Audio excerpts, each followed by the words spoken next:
So tell me a little bit about this game while I start this up here, and some problems maybe you encountered.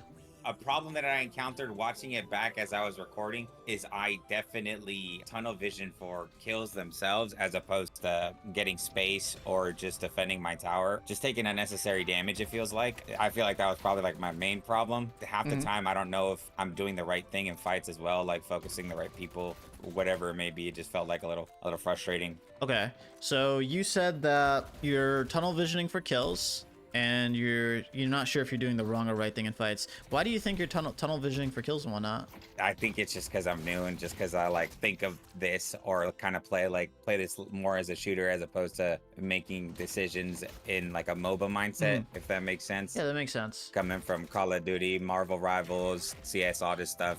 Yeah, that makes a lot of sense. So I think the only thing that I can tell you as advice to get over that, it's something that naturally isn't going to be fixed. You're not naturally going to stop fighting enemies if that's all you do in the laning phase, right?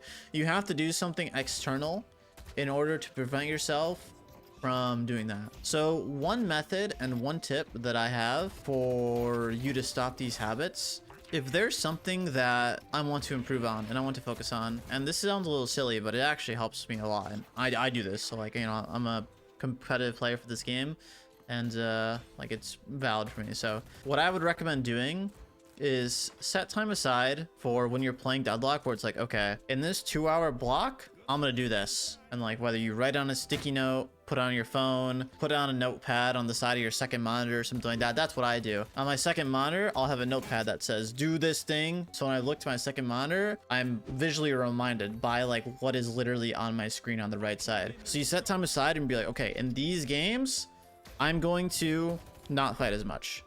So there's this mechanic in Deadlock called mantle sliding. Are you familiar with that? I don't think so. So basically what it is, you know, like when you see streamers that climb mantle stuff, like they climb and then they slide right after? I think so. Yeah. So that came out, that mechanic, and I was not doing it. Everyone was doing it, but I was the only one not doing it. And the reason for that was because muscle memory.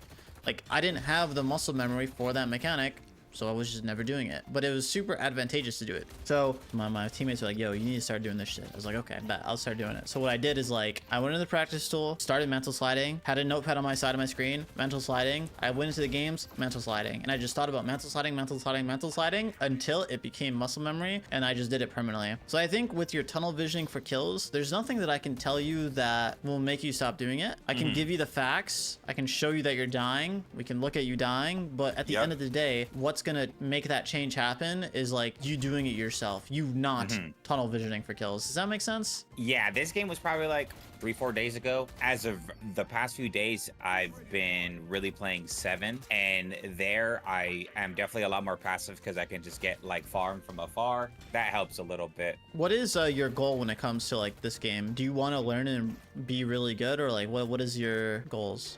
I want to try and break, I'm not sure all of the names. I would like to be able to get to break into the top 3. Phantom, Ascendant, Eternus? Yeah.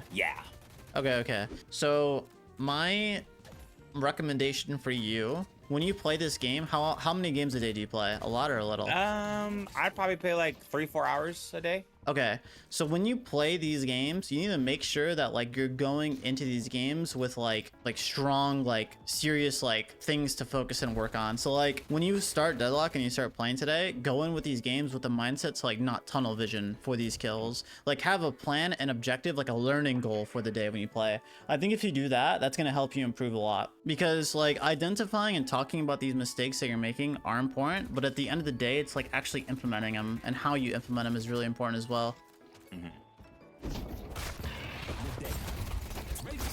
Go back here a little bit.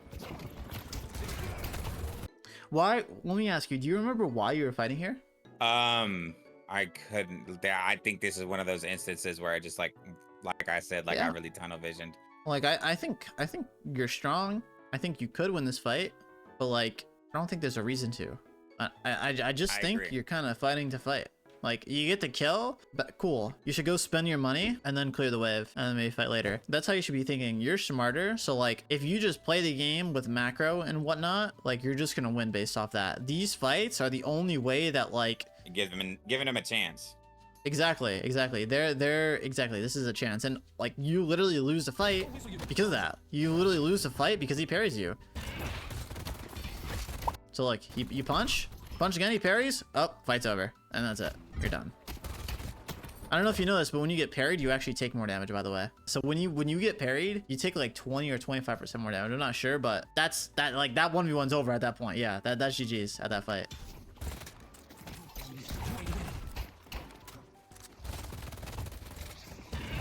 Same thing here. Like, I don't need to be there any longer. Yeah. Sure, like you might need to help your Mirage get the kill, but like once again, like you're 175 HP. And also, let's think about the Drifter. He just respawned. This guy's coming off the zip line. No, yeah, you're gonna see. I'm cooked. Yeah, you can let the like this Mirage like has got this. Like he's dead. This guy. You could just let him be. Yep. I've seen stuff like this happen so many times. It's not really that big of a deal. It's just more so all you have to do to solve this is just think like, is this like a smart fight to take? And like that's it. Once again here, that was a good trade. This is good. That's good. And like, look at like the formula it follows, by the way. Last minion, right? You clear the minion. One more minion up on the right. It's cleared. Okay. We have wave shove. You are trading into Drifter. He has to back up because of the wave. You fight into him. He backs up more, you back up. Perfect. Like, this is like literally that right there. That was absolutely perfect. Like, that's exactly just how it needs to be done. If you do that over and over and over in this lane, that guy is literally dead. Yeah. And now look, because he's low, you don't see him anymore. He's like gone. Like, this guy, he's scared to shove the wave and be present on the lane because he's low. So now in next wave, you even get more wave shove. Now you trade into him. Like, once again, that's perfect right there. That's exactly what you need to be doing. You shove the wave, you trade into Doorman. This guy can't do anything at all.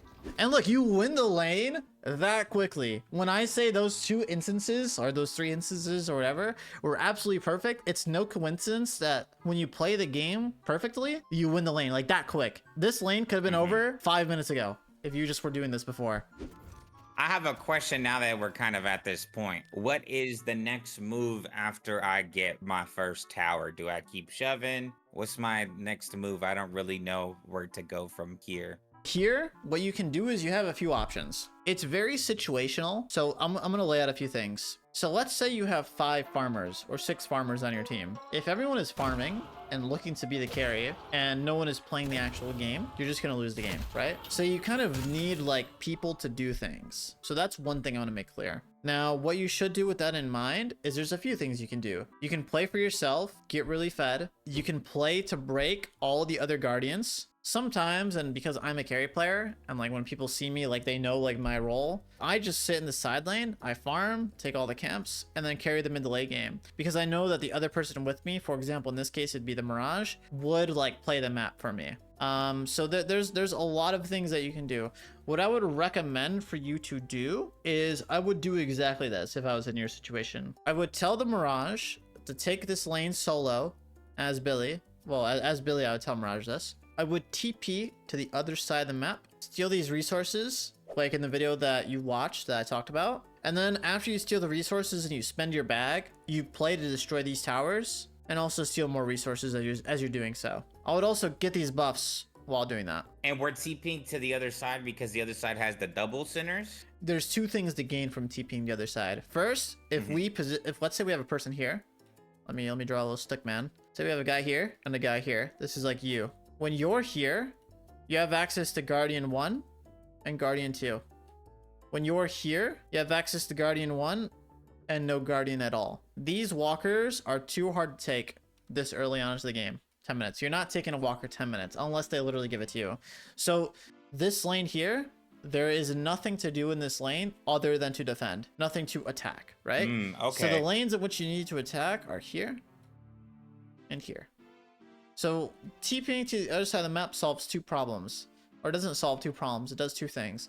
It puts you in a position to steal farm, and it also puts you in a position to play these guardians for your team.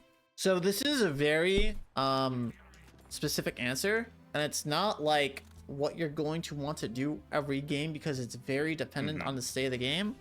But the best advice that I can give you in order to answer the question of like, what do I do? You have a lead as Billy. You're strong as Billy. You want to push your lead more. You want to play to do things on the map. Play to just become richer. Whether that's taking your own vaults, whether that's taking the enemy vaults, whether that's taking the guardians, whether that's getting kills, whatever you want to do is what you should do. Now it differs between region actually. EU, what they like to do with the lead like this, they like to fight. They like to kill, they like to take objectives. NA, what we like to do is we like to play resource oriented. We like to farm, we like to secure our jungle. We like to just keep our farm high and our souls high and be as efficient as possible. It's hard to answer that question without like looking at a specific situation, you know what I mean? So here, right here, another thing that you could do as well is look at where these guys are. They're pushed up on your walker. You have wave shove, you can rotate over because once again, the enemies must clear wave. You can do whatever you want while they're clearing the wave, right? That thing from the laning phase is like coming back to showcase itself in the mid game. So while you have the wave shoved, this allows you to go do something while the enemies are clearing the wave. What you should do here is probably gank this lane actually. And then after you gank the lane, you can take the vaults, maybe get some damage on the guardian, take these vaults. I mean, you can do a lot of different things. Yeah, this is good. This is good. This is exactly what you need to be doing right here. Oh.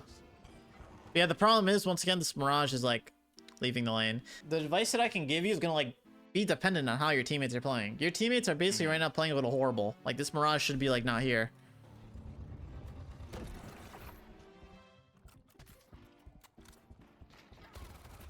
I think now in this moment, you should now be playing more farm-oriented. There's nothing for you to really do on the map anymore, like, in context of ganking. So you should go take vaults or something, yeah. What you should be doing now is you should go take steal resources, which is I think what you're about to do. Yep, perfect. I can okay, this pressuring that you're doing here, this doesn't need to happen. You should be stealing resources once again. So he, like, you stole the resources good on the vaults. You're really good about taking vaults, but you're not good about taking jungle. So here, you need to either go steal the church camp that just spawned or this height camp, the one above there. Instead, you're kind of sitting here, right? Like, not really doing that much. I'm just doing nothing. Yeah.